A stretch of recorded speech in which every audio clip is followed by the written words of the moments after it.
Ya, pemirsa, petani kelapa sawit hingga kini masih mengeluhkan rendahnya harga jual tandan buah segar atau TBS sawit di tingkat petani. Biaya fiskal, eksportasi CPO seperti bea keluar, pungutan ekspor, kewajiban pasar domestik atau DMO dan juga flash out ini dinilai menjadi salah satu faktor penyebab harga TBS sawit rendah.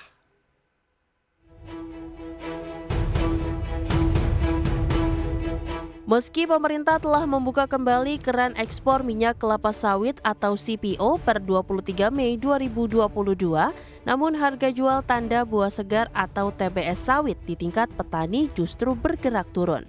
Asosiasi Petani Kelapa Sawit Indonesia atau APKASindo menyebutkan harga TBS sawit berdasarkan data posko pengaduan di 22 provinsi per 23 Juni 2022 anjlok hingga menyentuh Rp1.150 per kilogram untuk petani swadaya dan Rp2.010 per kilogram untuk petani bermitra atau plasma. Bahkan ada daerah dengan harga TBS hanya Rp600 per kilogram. Ketua Asosiasi Petani Kelapa Sawit Indonesia, Gulat Manurung, seperti dikutip media mengatakan, faktor yang membuat harga TBS domestik rendah adalah biaya fiskal eksportasi CPO yakni bea keluar, pungutan ekspor, kewajiban pasar domestik atau DMO, dan flash out. Namun di sisi lain, Kementerian Perdagangan menargetkan harga tandan buah segar sawit akan kembali normal mulai bulan Juli 2022. Hal ini disebabkan ekspor minyak sawit mentah atau CPO dan produk turunannya sudah mulai meningkat, sehingga dipastikan industri CPO akan bisa menyerap TBS sawit petani kembali. Volume ekspor hingga 24 Juni 2022 tercatat lebih dari 1 juta ton yang dihitung setelah larangan ekspor CPO dan produk turunannya dicabut pada 23 Mei 2022. Pemerintah juga akan menerapkan kebijakan baru soal wajib pemenuhan kebutuhan domestic market obligation atau DMO dengan hanya menggunakan merek bernama Minyak Kita. Nantinya penyaluran minyak kita akan digunakan sebagai pertimbangan izin ekspor minyak goreng dan bahan bakunya. Maka kalau menyalurkan 1.000 ton, maka DMO-nya akan diperhitungkan sebagai 1.350 ton, sehingga hak ekspornya 5 kalinya itu dari setelah mendapatkan faktor pengali. Ini diharapkan angka indeks tersebut menjadi penyemangat bagi produsen untuk memasok ke arah daerah-daerah yang disinyalir pasokannya masih kurang. Selain itu, Kementerian Perdagangan juga tengah memperhitungkan kebijakan insentif dalam penyaluran minyak kita tersebut dan mempertimbangkan izin ekspor minyak goreng serat bahan bakunya. Dari Jakarta, Rian Rahman, IDX Channel. Ya, pemirsa, untuk membahas tema berikutnya, petani kelapa sawit keluhkan harga TBS turun. Kita sudah tersambung bersama dengan Bapak Gulat M.E. Manurung. Beliau adalah Ketua Umum DPP Asosiasi Petani Kelapa Sawit Indonesia, APKASindo. Selamat pagi, Pak Gulat. Selamat pagi, Mas Prasetyo. Salam sehat, Pak. Iya, siap. Baik, terima kasih. Ini sebelum kita membahas lebih lanjut ini, kita tahu keran ekspor kemarin sempat ditutup, kemudian dibuka kembali. Nah, mungkin bisa diupdate terlebih dahulu nih, bagaimana kondisinya dari petani sawit nasional. Baik, terima kasih. Jadi sebenarnya ada yang aneh nih. Anehnya ketika keran ekspor sudah dibuka, justru yang terjadi adalah semakin anjloknya harga TBS petani. Nah, ini di luar dugaan daripada semua kami petani sawit, karena memang faktanya harga TBS itu waktu masa berjalannya larangan ekspor, itu harga TBS dengan dibandingkan setelah dibuka larangan ekspor itu turun sebesar 20% rata-rata dari Aceh sampai Papua. Nah, ini yang ada yang aneh. Oke. Nah, gitu. Iya. Tapi kalau kita lihat keanehan ini lebih kepada apa? Apakah memang serapannya yang justru berkurang atau ada hal lain sih? Nah, jadi cukup menarik ya. Kalau tadi Pak Oke mengatakan bahwa diberikan namanya penyemangat supaya mau ekspor dengan berbagai aturan, justru saya pikir bingung. Ketika dilarang ekspor itu karena kekurangan bahan baku untuk minyak goreng. Sekarang kan terbalik. Justru bahan bakunya berlimpah luas sampai 7 juta ton terstok di Indonesia. Oke. Tidak, ekspornya lambat. Nah, kalau begitu ngapain diberikan semangat? Justru yang penting sekarang adalah mengekspor, mengeluarkan semua CPO yang ada di Indonesia. Jadi tidak usah lagi dua konsep yang berbeda ketika adanya larangan ekspor karena kekurangan bahan baku, sekarang sudah kelebihan bahan baku. Nah, ini Oke. dia yang menjadi penyebabnya gitu. Baik, tapi kalau kita lihat memang saat ini produksi di tingkat petaninya sendiri, TBS sudah seberapa besar? Kemudian daya serapnya juga apakah sudah seimbang dengan produksi yang ada begitu? Ya, sangat sangat tidak seimbang ya. Faktanya 1.118 pabrik kelapa sawit yang kami hitung di 22 provinsi Apakasindo, itu semuanya itu sudah batuk-batuk, sudah mengurangi pembelian daripada TBS petani. Bahkan dari laporan kami yang per tanggal 29 saya dapat ini, Oke. paling tidak ada 68 pabrik yang sudah tutup gitu loh. Tutup dalam artian tidak menerima TBS. Sebagian lagi itu buka tutup. Artinya karena tangki timbun mereka sudah penuh. Ini hal-hal yang memang harusnya menjadi tanda tanya buat kita semua. Apa yang terjadi? Kalau saya melihat, ya, jawaban sederhana saja. Sederhana, nggak susah menjawabnya. Tergantung daripada kebijakan kementerian terkait. Mau nggak menyelesaikan masalah ini? Atau sengaja memperkeruh suasana gitu. Kalau kita lihat dengan kondisi yang ada, apakah karena sebelumnya ada larangan, kemudian akhirnya tangki itu penuh, sehingga ini kan menjadi salah satu pemerintah membuka kembali keran ekspor kemarin untuk CPO.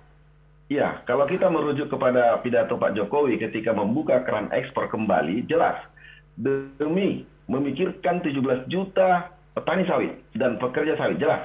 Artinya di situ, kalau itu dasarnya, tentu menjadi pemikiran semua kementerian terkait adalah mengeluarkan CPO yang ada di pabrik-pabrik supaya pabrik bisa kembali membeli TBS petani. Dan yang paling penting adalah mengurangi beban. Seperti yang dikatakan sama pengantar, beban-beban itu ada DMO, DVO, dan FO. Kalau kami tidak pernah mempersoalkan bea keluar dan pungutan ekspor, tetapi beban yang tidak biasanya tadi pada kondisi yang sudah berlimpah CPO dalam negeri, justru itu harus disingkirkan dulu, atau istilah kami itu relaksasi. Nah, ini yang kemarin dibicarakan juga.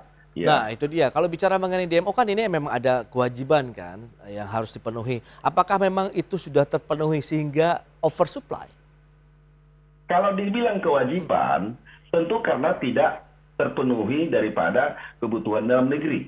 Sekarang persoalannya, ya, CPO Indonesia berlimpah.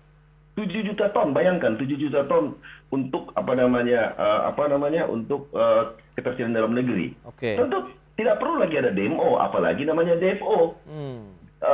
DPO terakhir ada lagi namanya FO. Lah kan ini semua beban, Mas, gitu loh.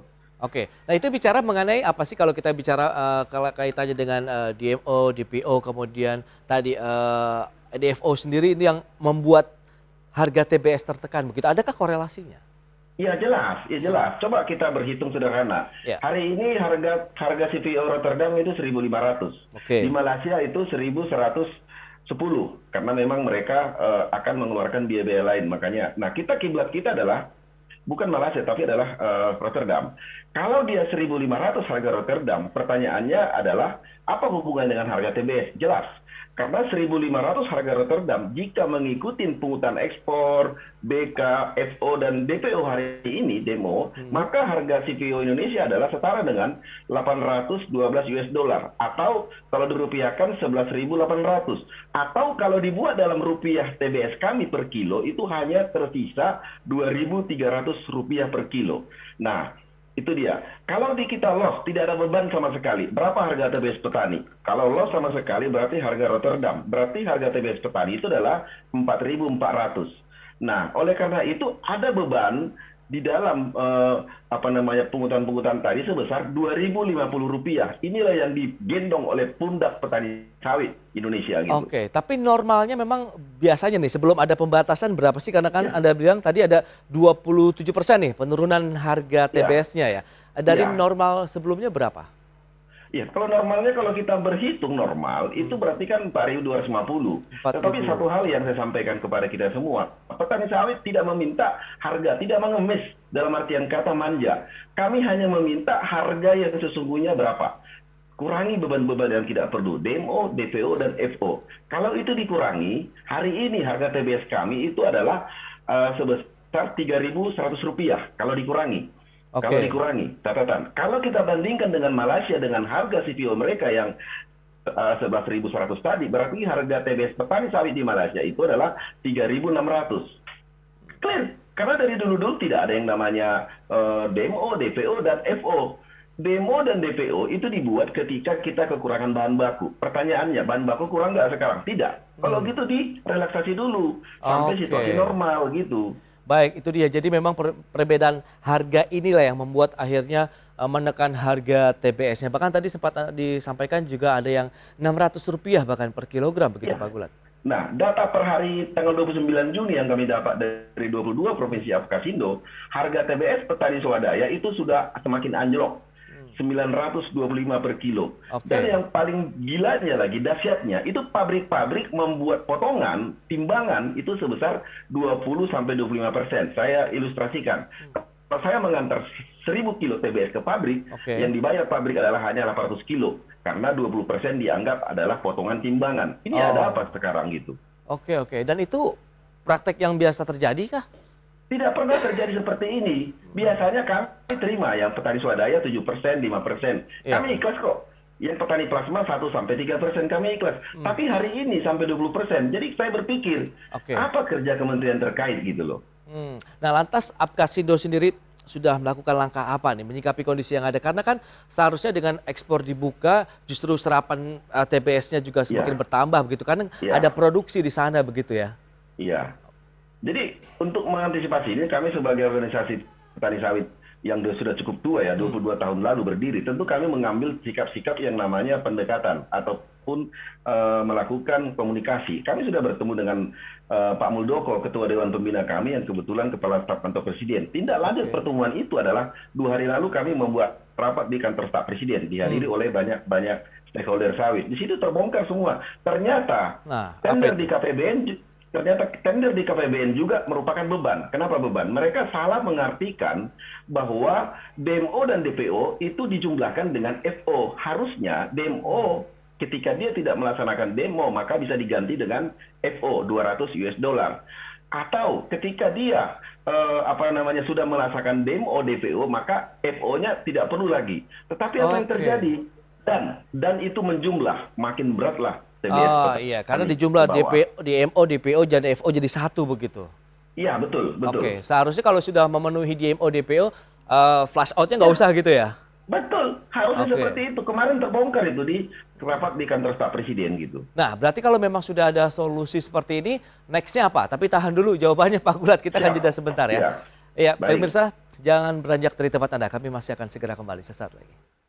Baik pemirsa, berikut ini kami sampaikan infografik untuk Anda terkait dengan pergerakan harga CPO di pasar internasional. Data selengkapnya bisa Anda saksikan di layar televisi Anda. Ini kita cermati pergerakannya dari tanggal 1 Juni sampai dengan 28 Juni ini. Dari 6.356 ringgit Malaysia per ton, memang kecenderungannya ada penurunan untuk harga CPO ya. Terakhir di 4.989 ringgit Malaysia per ton untuk harga CPO. Kemudian dari sisi volume ekspornya, ini Agustus 2021 sampai dengan Maret 2022 kita lihat tercatat juga kemarin sempat memang ada pembatasan, kemudian trennya tertinggi di Agustus 2021 4,3 juta ton, kemudian September tahun lalu turun 2,9 juta ton, dan rata-rata memang di sekitar 2 juta ton mulai dari November 2021 sampai dengan Maret 2022 tahun ini yang tercatat sekitar 2,04 juta ton. Dan selanjutnya dari nilai ekspor CPO ini 2017 sampai dengan 2021 tertinggi di tahun lalu 35 miliar dolar, kemudian di tahun sebelumnya 22,9 miliar dolar Amerika, dan di tahun 2019 20,22 miliar dolar Amerika. Nilai ekspor juga terus bertambah, kemudian volume ekspornya ini cenderung stabil. Kita akan lanjutkan kembali perbincangan bersama dengan Bapak Gulat Manurung. Ya Pak Gulat, kalau berdasarkan data yang tadi disampaikan, ini kalau bicara mengenai harga CPO di pasar internasional memang ada kecenderungan sedang mengalami pelemahan kah sehingga ini berdampak terhadap harga TBS di tingkat petani atau sebenarnya tidak terlalu memiliki korelasi yang kuat? turun, saya pikir nggak juga, kan ada juga turunnya cuma 1,2%, kan nggak banyak. Dari kalau kita rupiahkan saja, kalau dari 24.000 kepada 21.000 hari ini, harga TBS kami masih selamat dengan catatan. Dengan pembanding harga hari ini, kalau dengan potongan itu 1.600. Kalau dibuang potongan-potongan tadi, pungutan-pungutan, hanya BK dan PE, harga TBS kami sudah mencapai itu 2.000. Nah, kalau dengan beban-beban tadi, harga TBS kami 2.000 hari ini ya. Nah, kalau dengan hanya BK dan PE yang bebannya itu sebesar 88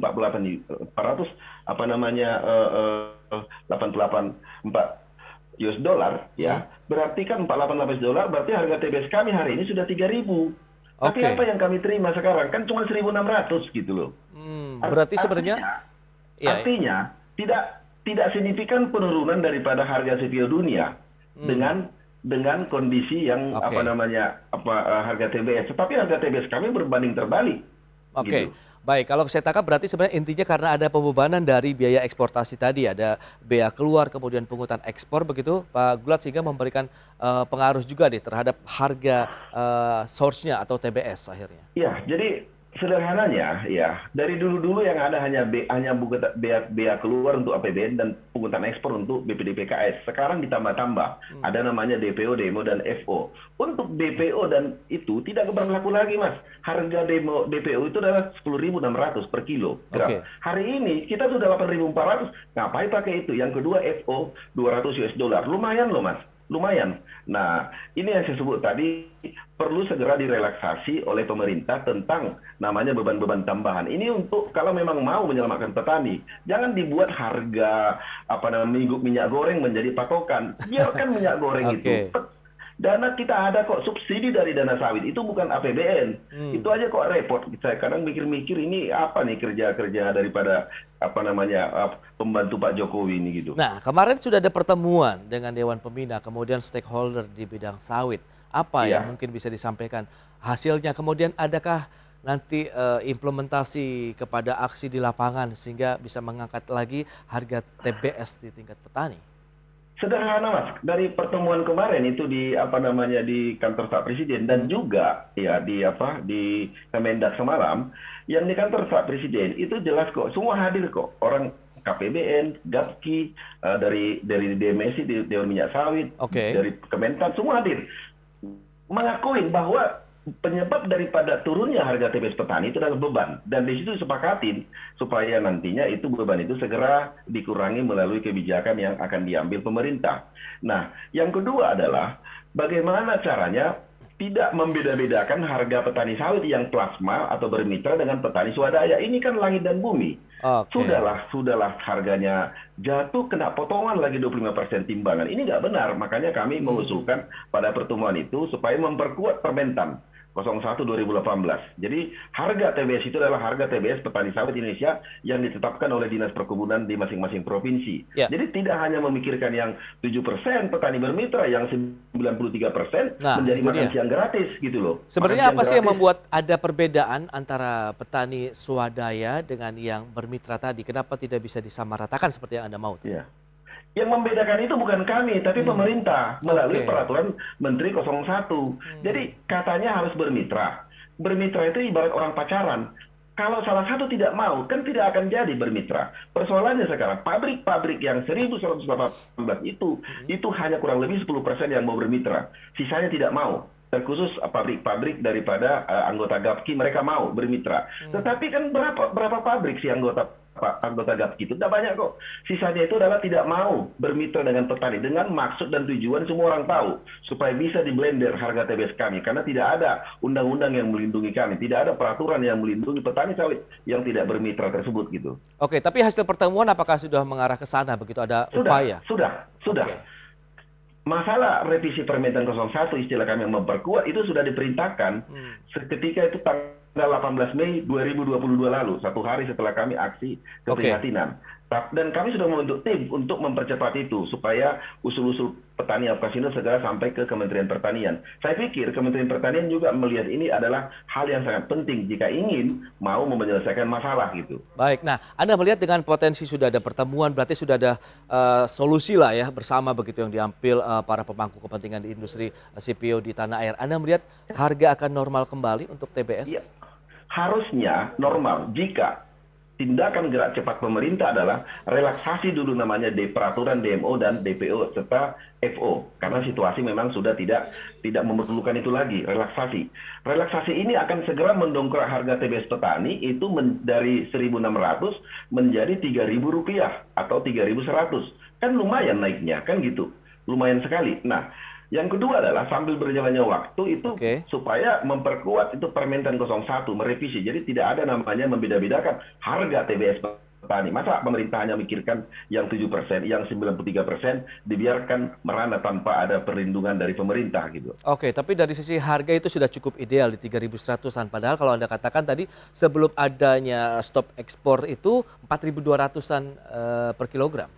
Iya, jadi 4.250 per kilogram itu kan ketika harga CPO dunia kan 1.700 sampai 1.800. Kami juga tidak munafik. Kalau memang harga CPO dunia lagi anjlok, jangankan 1.600, 200 perak pun kami ikhlas menerima, ikhlas. Tapi persoalannya sekarang harga CPO dunia lagi bagus, kok kami menerima harga yang tidak pantas. Jadi kalau ada masyarakat mengatakan petani sawit manja, tidak.